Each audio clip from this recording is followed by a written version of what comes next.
BJP. Thrissur ജില്ലാ അധ്യക്ഷനെതിരെ സർക്കാരിന്റെ പ്രതികാര നടപടി. കെ അനീഷ് കുമാറിനെ സ്ഥിരം കുറ്റവാളിയാക്കി സബ് ഡിവിഷണൽ മജിസ്ട്രേറ്റിന് റിപ്പോർട്ട് വന്നു. തൃശൂർ ടൗൺ ഈസ്റ്റ് പോലീസ് സമർപ്പിച്ച റിപ്പോർട്ടിന്റെ അടിസ്ഥാനത്തിലാണ് ഈ നടപടി. CRPCയിലെ 107 വകുപ്പാണ് അനീഷിനെതിരെ ചാർജ് ചെയ്തിരിക്കുന്നത്. സ്ഥിരം കുറ്റവാളികൾക്ക് ചുമത്തുന്ന വകുപ്പുകളാണ് അനീഷ് കുമാറിനെതിരെ പോലീസ് ചുമത്തിയത്. വിവരങ്ങളുമായി മനോജ് ചേരുന്നുണ്ട്. മനോജ്, ഇത് തീർച്ചയായും പ്രതികാര നടപടി എന്ന് തന്നെ നോക്കിക്കാണണം എന്നുള്ളതാണ്. ഒരുപക്ഷെ നമുക്കറിയാം, സുരേഷ് ഗോപിയുടെ വിജയം വലിയ രീതിയിൽ CPM നേതൃത്വത്തെ സർക്കാരിനേക്കാൾ അവസരപ്പെടുത്തുന്ന സാഹചര്യം. മാത്രമല്ല, ഈ കരുവന്നൂരിലെ സഹകാരി യാത്രയ്ക്ക് അതിന് നേതൃത്വം നൽകിയപ്പോഴും അനീഷ് കുമാറിനെതിരെ പോലീസ് കേസെടുത്തിരുന്നു എന്നുള്ളതും അറിയാൻ സാധിക്കുന്നുണ്ട്. എന്താണ് കൂടുതൽ വിവരങ്ങൾ ഇതുമായി ബന്ധപ്പെട്ട?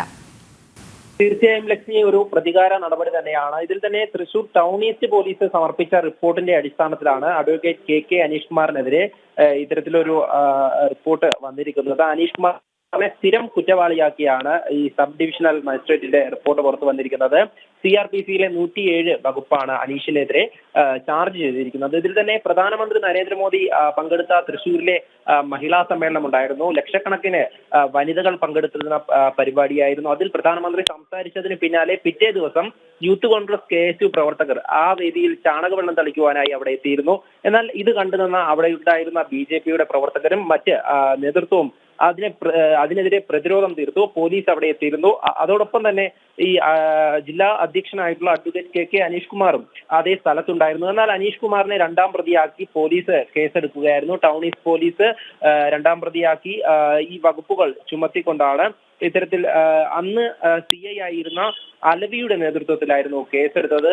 എന്നാൽ സ്ഥിരം കുറ്റവാളികൾക്ക് ചുമത്തുന്ന വകുപ്പുകളാണ് കെ അനീഷ് കുമാറിനെതിരെ ചുമത്തിയിട്ടുള്ളത്. അതോടൊപ്പം തന്നെ ഈ ഒരു പ്രതികാര നടപടി പോലീസിന്റെ ഭാഗത്തു നിന്നും ഈ BJP നേതാക്കൾക്കെതിരെ പല തരത്തിൽ ഉണ്ടാകുന്നു എന്നതാണ്.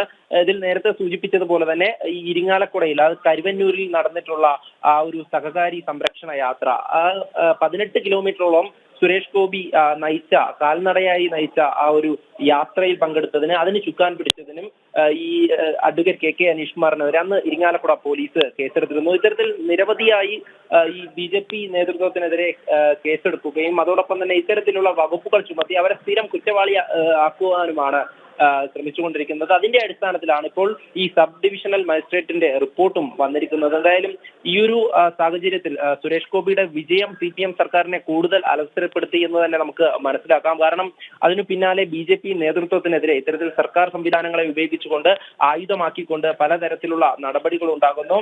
അതൊക്കെ തന്നെ വലിയ തരത്തിലുള്ള ആക്ഷേപമാണ് സർക്കാരിനെതിരെ ഉയർത്തുന്നത്.